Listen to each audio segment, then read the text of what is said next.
Giuseppe Joe the Boss Masseria was an early mafia boss in New York City. He was boss of what is now called the Genovese crime family, one of the New York Mafia's 5 families. From 1922 to 1931, he waged a bloody war to take over the criminal activities in New York City, gaining considerable power for himself. He was killed in 1931. Early days. Giuseppe Masseria was born on January 17, 1886 in Menfi, in the province of Agrigento, Sicily. When he was young, his family moved to the town of Marsala. Masseria arrived in the United States in 1902. He then became part of the Morello crime family that operated out of Harlem and parts of Little Italy. In southern Manhattan, Masseria was contemporaries with other captains of that mafia family such as Salvatore Tequila and Gaetano Reina. In 1909, Masseria was convicted of burglary and received a suspended sentence. The Man Who Can Dodge Bullets. As the 1910s ended, Masseria and Tequila became rivals for power in New York. By the early 1920s, they were at war with each other. Tequila had a vicious gunman under him, Umberto Valenti, who was given the assignment to kill Masseria as a way to conclude this power struggle. On August 9, 1922, Masseria walked out of his apartment at 82nd Avenue, and was rushed by 2 armed men who opened fire on him. Masseria ducked into a store at 82nd Avenue with the gunman in pursuit.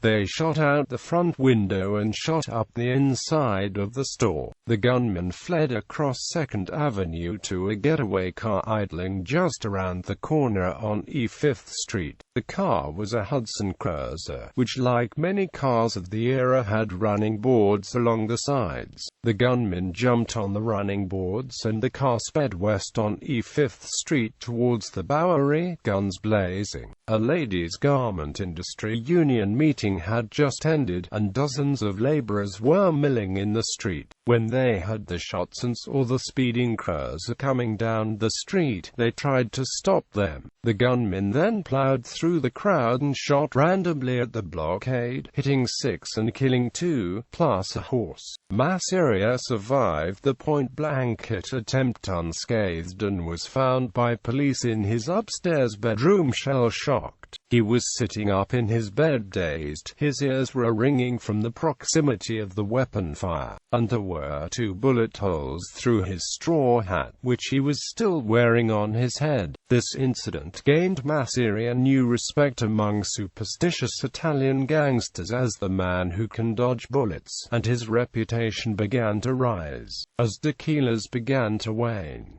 Morello Leadership. The following month, Masseria arranged for a peace meeting with Umberto Valenti and newly released from prison, Giuseppe Morello, hinting that he was prepared to give up his aspirations to being the boss. Valenti and 3 of his supporters arrived at the restaurant and were met by 3 of Masseria's men. The men chatted amiably for some time until Valenti realized that it was a setup. Masseria was not coming. That Masseria and Morello had reached some sort of deal and Valenti was the odd man out.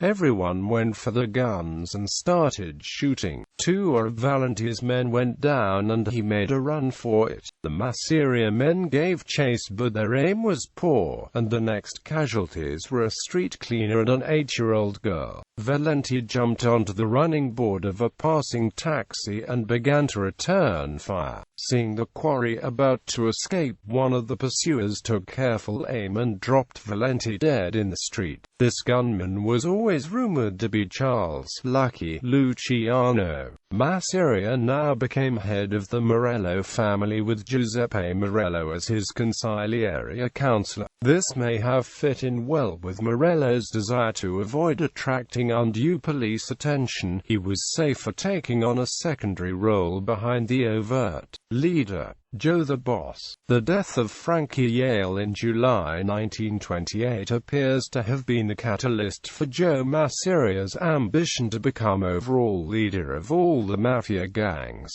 of New York. In October 1928, He, the boss of bosses, now more in name than in actual status, was killed by Morello and others.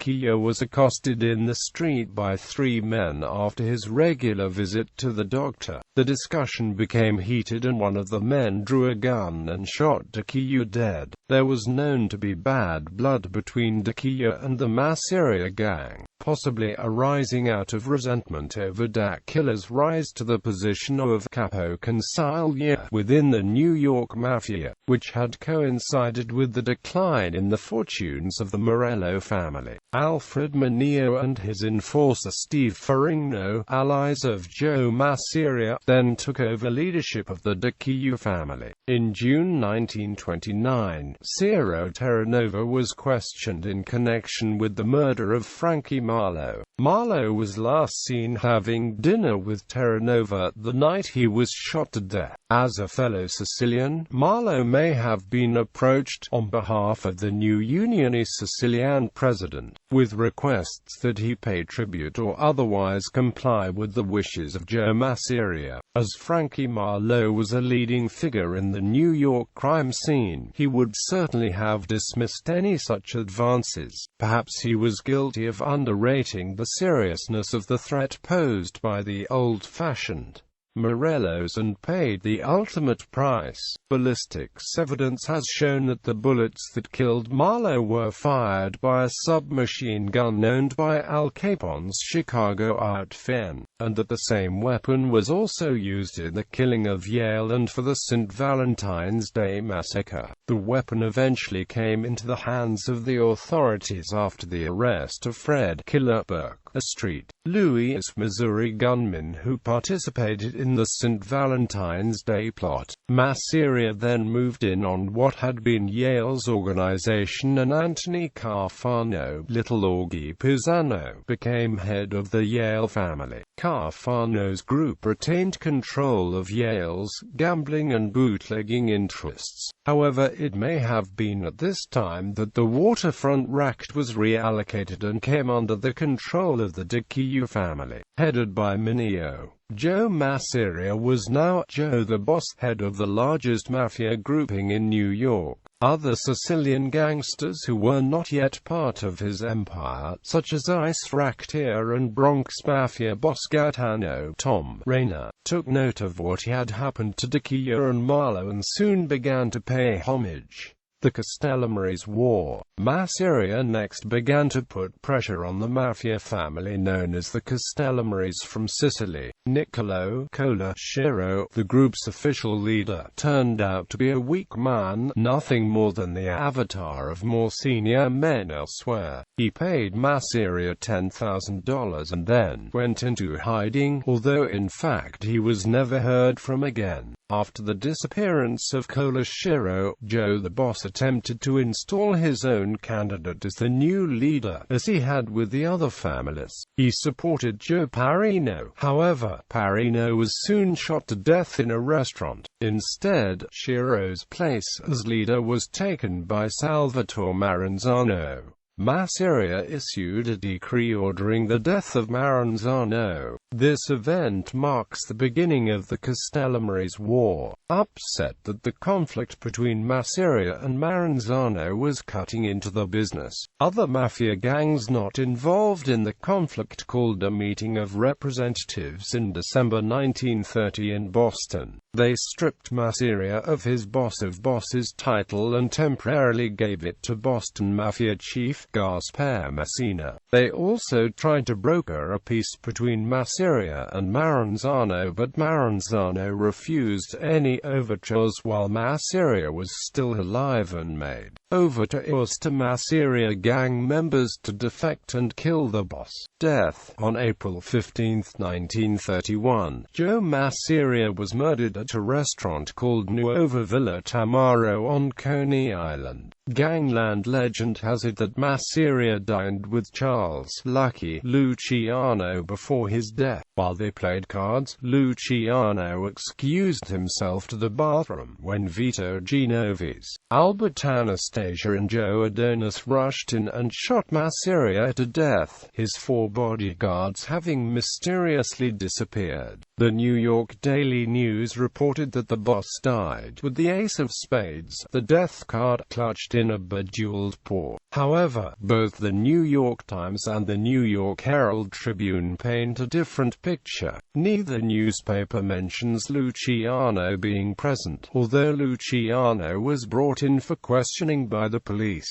The Herald Tribune reported that Masseria arrived at the restaurant in his armored steel car in the company of 3 other men shortly before 3 p.m. Anna Tamaro, mother-in-law of restaurant owner Gerardo Scarpato, waited while they played cards. According to 2 eyewitnesses, 2 well-dressed young men drove up and parked their car at the curb. They strolled leisurely into the restaurant, and the shooting began immediately.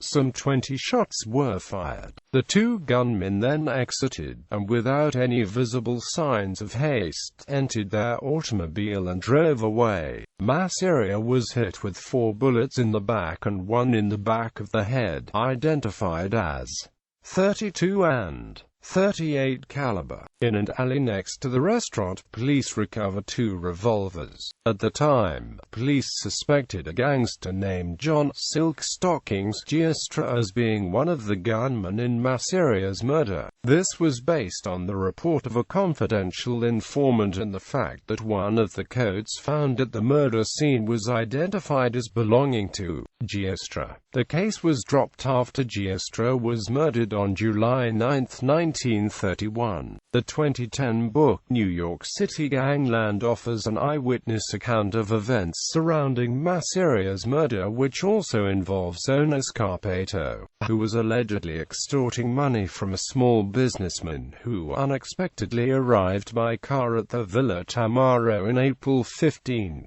1931. "As soon as I reached the place," wrote the businessman to the Brooklyn district attorney, "Scarpato ran over and asked me what I was doing there.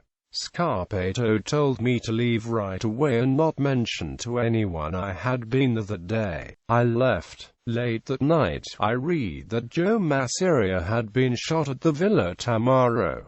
This was my first taste of what these men were capable of." Masseria is buried at Calvary Cemetery in Queens, New York. In popular culture, the character of Masseria appears in the movies Lucky Luciano and Mobsters and the television drama series Boardwalk Empire, where he is portrayed by actor Ivo Nandi, and the television documentary drama The Making of the Mob, New York, where he is portrayed by Stelio Savante.